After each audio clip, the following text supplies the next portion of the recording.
উৎসব মুখর পরিবেশে নির্বিঘ্নে পূজার আয়োজন সম্পন্ন করতে বিভিন্ন মণ্ডপে র্যাব সহ অন্যান্য আইন শৃঙ্খলা বাহিনী সর্বদা কাজ করছে।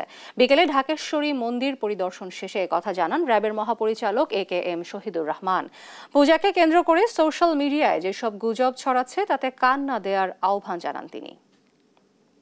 আমাদের সাইবার টিম তারাও সার্বক্ষণিকভাবে সাইবার ওয়ার্ল্ড মনিটরিং করতেছে, যাতে কোনোভাবে কোনো দুষ্কৃতিকারীরা কোনো রকম গুজব ছড়িয়ে যাতে এই উৎসবের যে আমেজ সেটা যাতে কোনোভাবে নষ্ট করতে না পারে, গুজবকারীরা যাতে কোনোভাবেই সফল না হয় সেদিকে আমাদের সতর্ক থাকতে হবে। আমি পূজা উদযাপন কমিটির সমস্ত মণ্ডপের সভাপতি সেক্রেটারি সহ যারা আছেন তাদেরকে অনুরোধ করব, আপনারা সার্বক্ষণিকভাবে ভলান্টিয়ার রাখবেন, দিনরাত 24 ঘন্টায় যাতে এই ভলান্টিয়াররা সেখানে কর্মরত থাকে।